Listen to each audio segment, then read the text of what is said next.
लीजिए सुनिए प्रेमचंद की लिखी कहानी पूस की रात। वाचन प्रद्युम्न शर्मा का है। हल्कू ने आकर स्त्री से कहा, सहना आया है, लाओ जो रुपये रखे हैं उसे दे दूं, किसी तरह गला तो छूटे।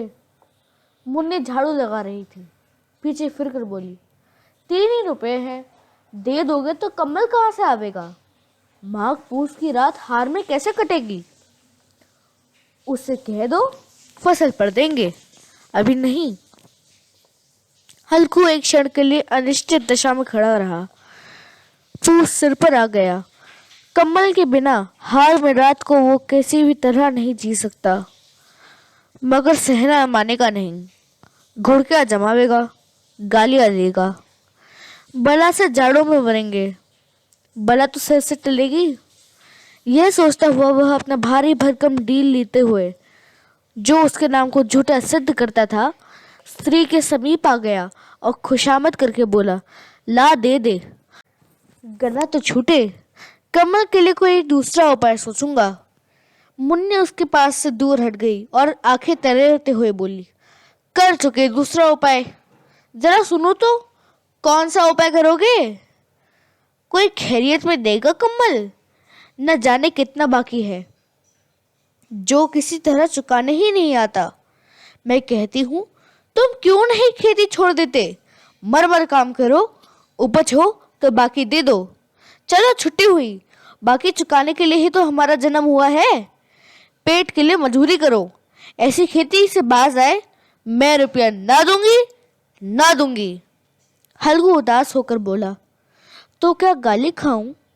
मुन्नी ने तड़प कर कहा, गाली क्यों देगा, क्या उसका राज है? मगर यह कहने के साथ ही उसकी तनी हुई भौहें ढीली पड़ गई। हल्कू के उस वाक्य में जो कठोर सत्य था, वह मानो एक भीषण जंतु की भांति उसे घूर रहा था। उसने जाकर आले पर से रुपये निकाले और लाकर हल्कू के हाथ पर रख दिए। फिर बोले, तुम छोड़ दो अब किसी खेती, मजूरी से सुख से एक रोटी तो खाने को मिलेगी, किसी की धोस तो न रहेगी। अच्छी खेती है, मजूरी करके लाओ, वह भी उसी में झोंक दो, उस पर से धोस। हल्कू ने रुपये लिए और इस तरह बाहर चला मानो अपना हृदय निकाल कर देने जा रहा हो।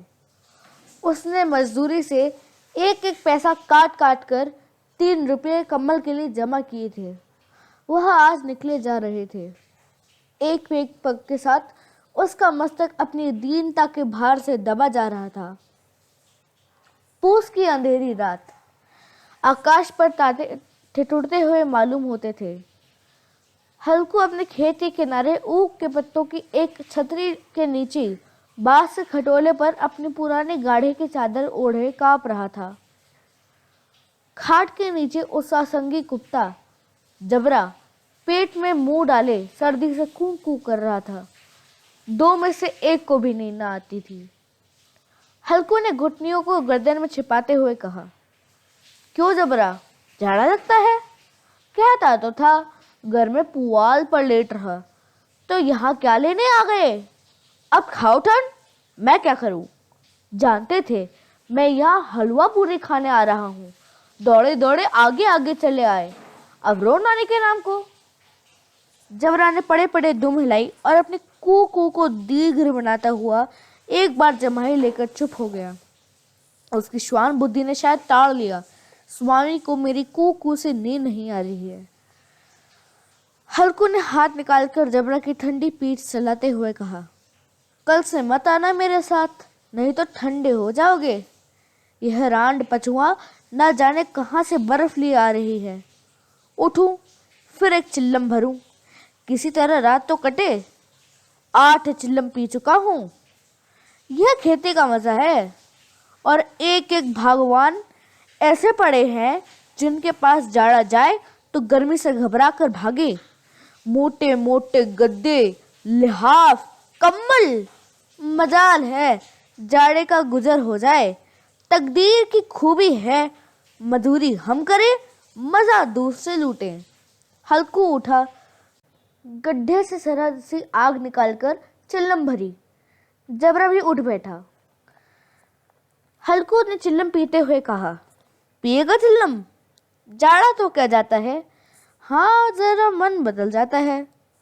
जबरा ने उसके मुंह की ओर प्रेम से छलकती हुई आंखों से देखा।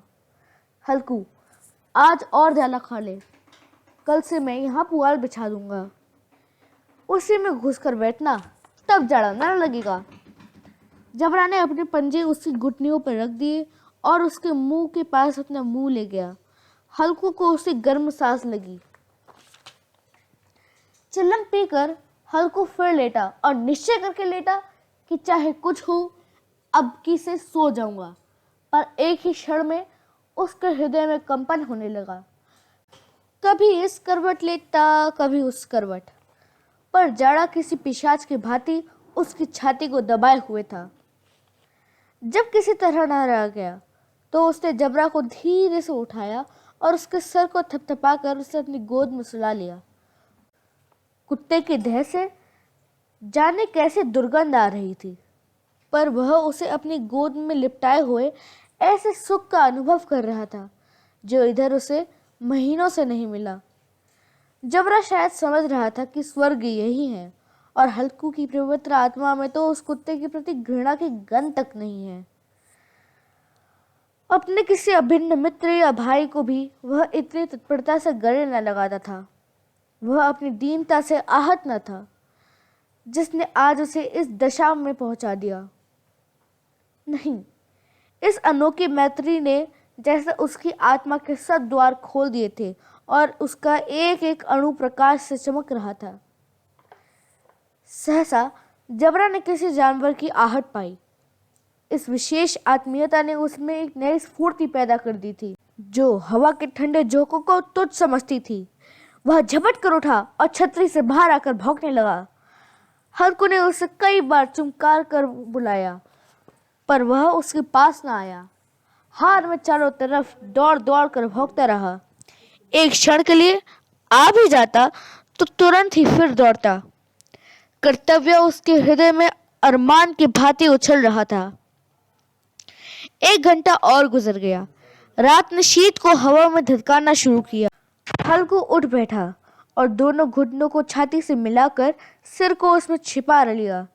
फिर भी ठंड कम न हुई। ऐसा जान पड़ता था सारा रक्त जम गया है। धमनियों में रक्त की जगह हिम बह रही है। उसने झुककर आकाश की ओर देखा। अभी कितनी रात बाकी है? अभी पहर से ऊपर रात है, क्योंकि अभी सप्तऋषि आकाश में आधे भी नहीं चढ़े।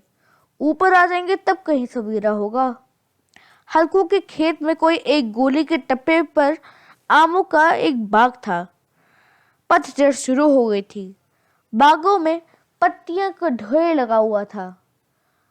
हल्कू ने सोचा, चलकर पत्तियां बटोरूं और उन्हें जलाकर खूब तापूं। रात को कोई मुझे पत्तियां बटोरते देखेगा तो समझेगा भूत है। कौन जाने कोई जानवर ही छिपा बैठा हो, मगर अब तो बैठा नहीं जाता। उसने पास के अरहर के खेत में जाकर कई पौधे उखाड़ लिए और उनका एक झाड़ू बनाकर हाथ में एक सुलगता हुआ उपला लेकर बगीचे की तरफ चला। जबरा ने उसे आते देखा तो पास आया और दुम हिलाने लगा। हल्कू ने कहा, अब तो नहीं रहा जाता जबरू, चलो बगीचे में पत्तियां बटोर कर तापें। टाटे हो जाएंगे तो फिर आकर सोएंगे। अभी तो बहुत रात बाकी है। जबरा ने कू कू करके सहमति प्रकट की और आगे बगीचे की ओर चला। बगीचे में खूब अंधेरा छाया हुआ था और अंधकार में निर्दयी पवन पत्तियों को कुचलता और आगे चलता। वृक्षों से ओस की बूंदें टप टप करके नीचे टपक रही थी। एकाएक एक झोंका मेहंदी के फूलों की खुशबू ले आया। हल्कू ने कहा, कैसी अच्छी महक आई जबरू, तुम्हारी नाक में कुछ सुगंध आ रही है। जबरा को कहीं जमीन पर एक हड्डी पड़ी मिल गई। उसे चिचोड़ रहा था। हल्कू ने आग जमीन पर रख दी और पत्तियां बटोरने लगा। जरा सी देर में पत्तियों का एक ढेर लग गया। हाथ ठिठुरे जाते थे, नंगे पांव गले जाते थे और वह पत्तियों को पहाड़ खड़ा कर रहा था। इसी अलाव में वह ठंड को जलाकर भस्म कर देगा। थोड़ी देर में अलाव जल उठा।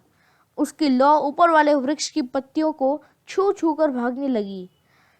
उस अस्थिर प्रकाश में बगीचे के विशाल वृक्ष ऐसे मालूम होते थे मानो उस अथाह अंधकार को अपने सिरों पर संभाले हुए हो। अंधकार के उस अनंत सागर से यह प्रकाश एक नौका के समान हिलता मचलता हुआ जान पड़ता था। हल्कू अलाव के सामने बैठा आग ताप रहा था। अगली क्षण में उसने दोहर उतार कर बगल में दबा ली, दोनों पांव फैला दिए, मानो ठंड को ललकार रहा हो। तेरी जी में जो है सो कर। ठंड की असीम शक्ति पर विजय पाकर वह विजय गर्व को हृदय में छिपा न सकता था। उसने जबरा से कहा, क्यों जब्बर, अब ठंड नहीं लग रही ना? जबरा ने कू कू करके मानो कहा, अब क्या ठंड लगती ही रहेगी? पहले से ये उपाय न सूझा? नहीं तो इतनी ठंड क्यों खाते? जबरा ने पूछ हिलाई। अच्छा आओ, इस अलाव को कूद कर पार करते हैं, देखते हैं कौन निकल आता है। अगर जल गए बच्चों तो मैं दवा न करूंगा। जबरा ने इस अग्नि राशि की ओर कातर नेत्रों से देखा। मुन्नी से कल न कह देना, नहीं तो लड़ाई करेगी। यह कहता हुआ वह उछला और उस अलाव के ऊपर से साफ निकल गया। पैरों में जरा सी लपट लगी, पर वह कोई बात न थी। जबरा आग के गिर्द घूमने लगा। हल्कू ने कहा, चलो चलो, ये सही नहीं है, ऊपर से कूद कर आओ। वह फिर कूदा और अलाव के इस पर आ गया। पत्तियां जल चुकी थी। बगीचे में फिर अंधेरा छाया था। राख के नीचे कुछ कुछ आग बाकी थी, जो हवा का झोंका आ जाने पर जरा जरा उठ जाती थी, पर एक क्षण में फिर आंखें बंद कर लेती थी। हल्कू ने फिर चादर ओढ़ ली और गर्म राख के पास बैठा हुआ एक गीत गुनगुनाने लगा। उसके बदन में गर्मी आ गई थी, पर ज्यों ज्यों शीत बढ़ती थी उससे आलस से दबा लेता था। जबरा जोर से भौंक कर खेत की ओर भागा। हल्कू को यह मालूम हुआ कि जानवरों का एक झुंड उसके खेत में आया है। शायद नील गायों का झुंड था। उनके कूदने दौड़ने की आवाज साफ कानों में आ रही थी। ऐसा मालूम हुआ कि खेत को चढ़ रही हैं। उनके चबाने की आवाज चढ़ चढ़ सुनाई दे रही थी। उसने दिल में कहा कि नहीं, जबरा के होते कोई जानवर खेत में नहीं आ सकता।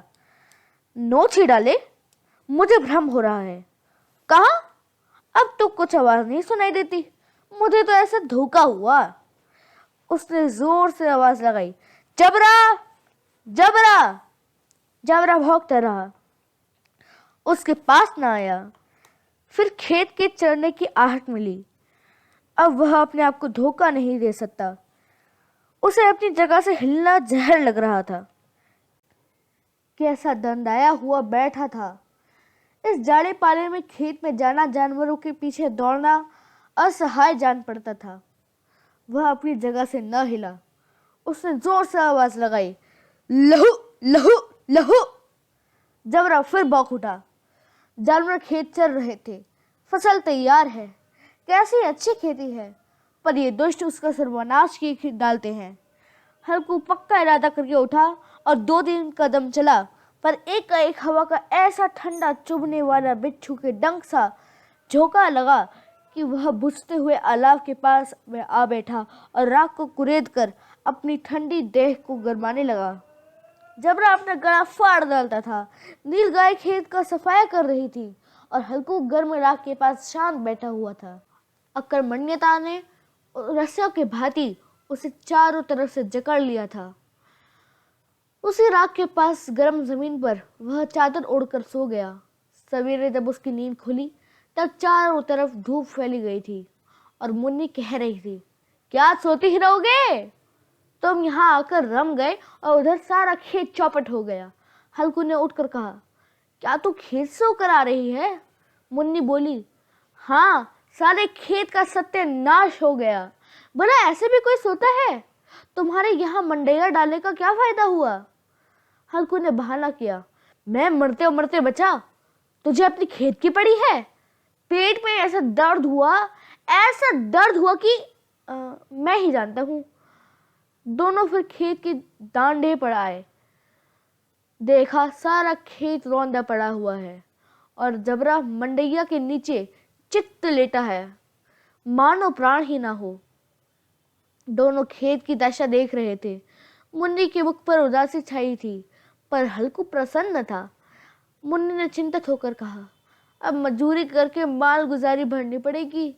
हल्कू ने प्रसन्न होकर कहा, रात को ठंड में यहाँ सोना तो नहीं पड़ेगा।